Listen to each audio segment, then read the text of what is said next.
മനസമാധാനത്തോടെ ജീവിക്കാൻ ഇനി ഇവിടെ പറ്റൂല സാറേ. വെട്ടിയത് ഇവനെയാണെങ്കിലും കൊണ്ടത് എനിക്കാണ് നോക്കാം. അവരെത്ര പേരുണ്ടായിരുന്നു? 2-3 പേരുണ്ടായിരുന്നു. ആരെയും തിരിച്ചറിയാൻ പറ്റിയിട്ടില്ല? പറ്റില്ല. നാളെ കടപ്പുറത്ത് ഇവന്റെ ശവം അടിയണം. അതേ അവന്മാർ ഉദ്ദേശിച്ചിട്ടുണ്ടായിരുന്നുള്ളൂ. പിന്നെ വീണ്ടും തുടങ്ങാമല്ലോ. ഞാൻ ഇവരുടെയൊക്കെ സ്റ്റേറ്റ്മെന്റ് എടുത്തു സാർ.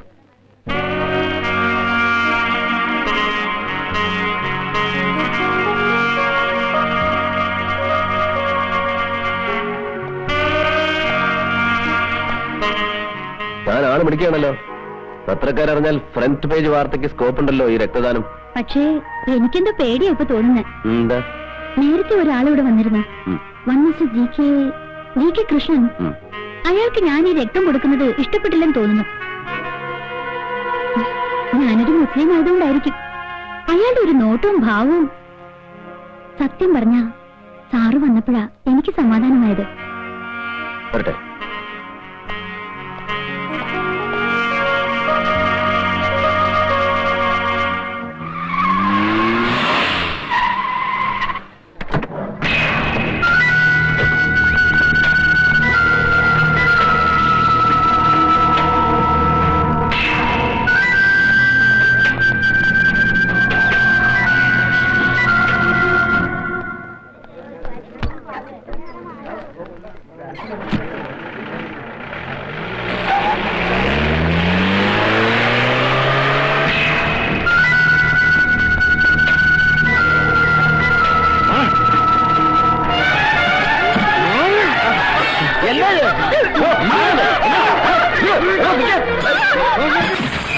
മുസ്ലിമിന്റെ രക്തം ഹിന്ദുവിന്റെ ശരീരത്തിൽ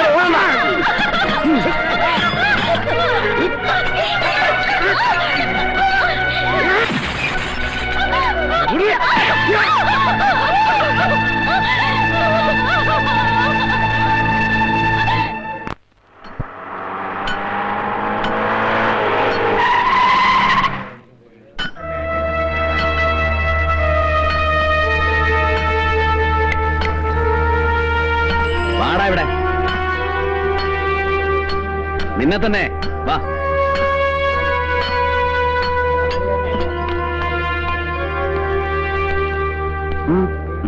വണ്ടിയിലോട്ട്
സാറല്ലേ?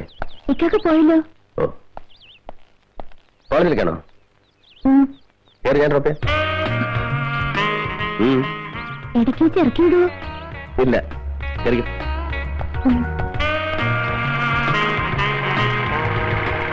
ഇന്നലെ തനിക്ക് വല്ലതും പറ്റിയോടോ?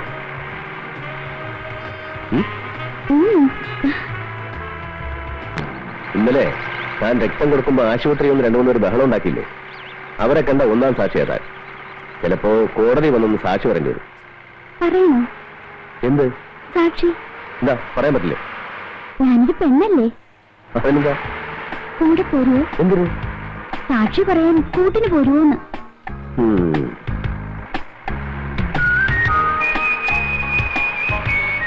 എന്താ കല്യാണം കഴിക്കാത്ത?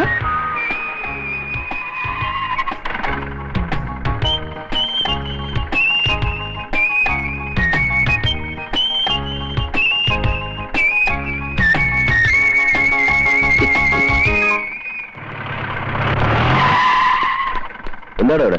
RC ബുക്ക് ചെക്ക് ചെയ്യായിരുന്നു. ഈ കുട്ടിന് കോളേജ് കണ്ടോട്.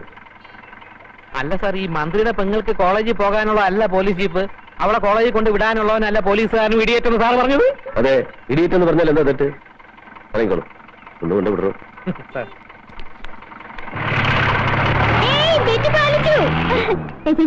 ഞാൻ ബെറ്റിൽ ജയിച്ചു.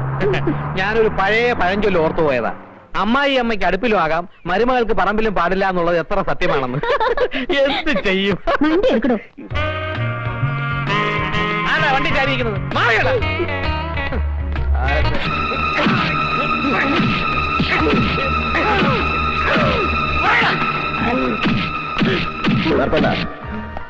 പൂമനം കടപ്പുറത്ത് കുടിലുകൾ കത്തിച്ചതും ആളുകളെ ചുട്ടുകൊന്നതും നിന്റെ നേതൃത്വത്തിലാണെന്ന് എനിക്കറിയാം.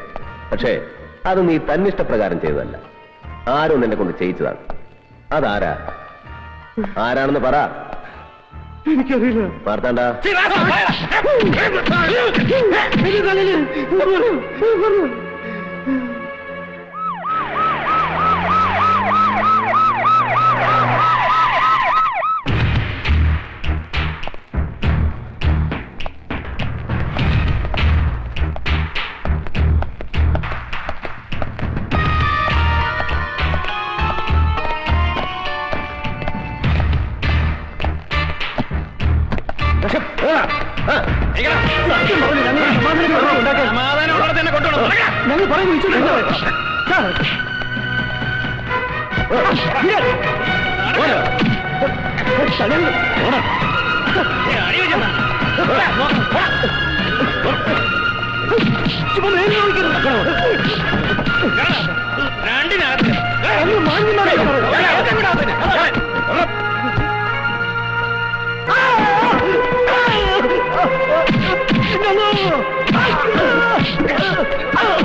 ലക്ഷങ്ങളുടെ ബാങ്ക് ഡെപ്പോസിറ്റ് മാറി മാറി ഉപയോഗിക്കാൻ 17 പോലും തികയാത്ത തരുണീ മണികൾ, കഴിക്കാൻ 5000-ഉം 10,000-ഉം വിലപിടിപ്പുള്ള വിദേശ സ്കോച്ച് വിസ്കികൾ, കിടന്നുറങ്ങാൻ രാജകൊട്ടാരങ്ങളെപ്പോലും തോൽപ്പിക്കുന്ന രമ്യഹർമ്മ്യങ്ങൾ, തലയിണക്കീഴിൽ ഗീതയും ബൈബിളും ഖുറാനും, നെറ്റിയിൽ ചന്ദനക്കുറിയും നിസ്കാര തഴമ്പും, ആജ്ഞാപിച്ചാൽ ആയുധമെടുത്തിറങ്ങാൻ ആട്ടിറച്ചിയും ചിക്കൻ സൂപ്പും കൊടുത്തു വളർത്തിയ ഗജ പോക്രികൾ, സ്വന്തം രാഷ്ട്രത്തെ ശവക്കൂമ്പാരമാക്കാൻ വിദേശ ശക്തികൾ വെച്ച് നീട്ടുന്ന എച്ചിൽ കൂനയ്ക്ക് നേരെ ചാവാലിപ്പട്ടികളെപ്പോലെ നാവുനീട്ടി നിൽക്കുന്ന ദൈവത്തിന്റെ ഹോൾസെയിൽ ആൻഡ് റീറ്റെയിൽ വ്യാപാരികൾ.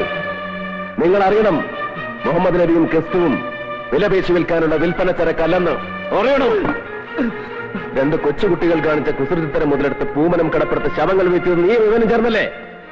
അങ്ങനെ ചെയ്തത് അധികാരമോഹിയായ ഒരു മന്ത്രി പറഞ്ഞിട്ടല്ലേ? ഒരു ആഭ്യന്തര കലാപം സൃഷ്ടിച്ച് ഈ മന്ത്രിസഭയെ താഴെ ഇറക്കിയാൽ പകരം അയാൾക്ക് മുഖ്യമന്ത്രിയാകാം.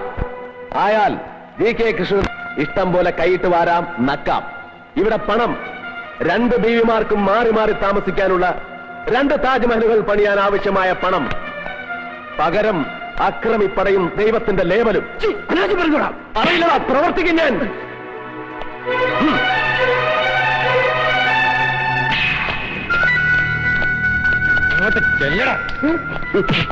പാവം, ആ മന്ത്രിയുടെ പേര് മാത്രമേ ഇവൻ അറിയില്ല. പക്ഷേ ഇവൻ പറയുന്നത് അത് നിങ്ങൾക്കറിയാവുന്ന. ഇനി പറ, ആരാ മന്ത്രി?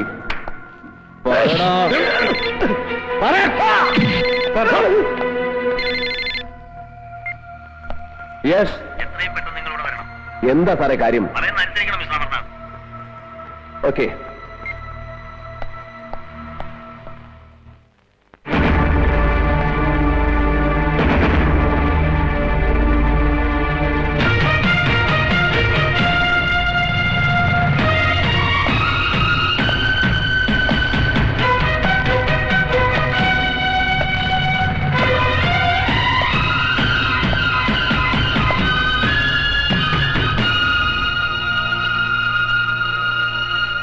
എന്റെ കണക്കുകൂട്ടലുകളൊക്കെ തെറ്റിച്ചു വന്നല്ലോ താൻ. GK കൃഷ്ണനെയും ഖാദർ സാഹിബിനെയും പോലുള്ളവരെ അവരെത്ര വലിയ ക്രിമിനൽസ് ആണെന്ന് ബോധ്യപ്പെട്ടാലും അറസ്റ്റ് ചെയ്യുന്നതിന് മുമ്പ് തനിക്ക് എന്നോടൊന്നും ആലോചിക്കാൻ വരുന്നില്ലേ? ഇയാൾ പറയുന്നു അയാളോടൊന്നും ആലോചിച്ചിട്ടില്ല. ശരിയല്ലേ? അതിന് മഹാന്മാരായ 2 പേർക്ക് പരമവീര ചക്രം കൊടുക്കുന്ന ചടങ്ങൊന്നും ഇവിടെ നടന്നില്ലല്ലോ സർ. 2 തേർഡ് റേറ്റ് ക്രിമിനൽസിന്റെ അറസ്റ്റല്ലേ നടന്നത്? ക്രിമിനൽസ് എന്ന് അത് ശരിയാ.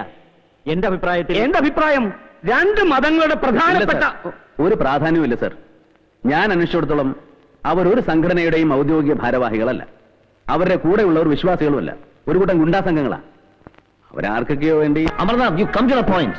GK കൃഷ്ണന്റെയും ഖാദർ സാഹിബിന്റെയും അറസ്റ്റിനെ കുറിച്ച് സംസാരിക്കാനാണെങ്കിൽ സോറി സർ. കണ്ടോ, ഇതാ ഞാൻ പറഞ്ഞത്. വേണ്ട, തൽക്കാലം ബഹുമാനപ്പെട്ട മന്ത്രി ഒന്നും പറയണ്ട. മന്ത്രിസഭയുടെ പ്രതിച്ഛായ തകർക്കുവാനും അതുവഴി അധികാരത്തിലേറുവാനും വേണ്ടി ആരോ മനഃപൂർവ്വം കളിച്ച കളിയുടെ പരിണിത ഫലമാണ് പൂമനം വർഗീയ കലാപമെന്ന് മന്ത്രിസഭയിൽ ഘോരഘോരം പ്രസംഗിച്ച മന്ത്രിമാരാണ് നിങ്ങൾ.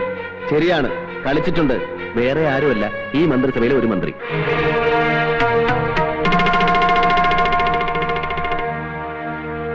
നമുക്കറിയണ്ടേ ബഹുമാനപ്പെട്ട ആ മന്ത്രി ആരാണെന്ന്? GK കൃഷ്ണനും ഖാദർ സാഹിബും ആ പേര് പറയും. പറഞ്ഞില്ലെങ്കിൽ ഞാൻ പറയിപ്പിക്കും. ഡൽഹിയിലെ അധോലോക സംഘങ്ങൾക്ക് കേരളത്തിലെ തീരപ്രദേശങ്ങളിൽ ആയുധക്കള്ളക്കടത്തിനായി പതിച്ചുകൊടുത്ത ജനാധിപത്യത്തിന്റെ ആ കാവൽമാലാക്കയുടെ പേര് ഇന്നല്ലെങ്കിൽ നാളെ ഞാൻ പുറത്തു കൊണ്ടുവരും.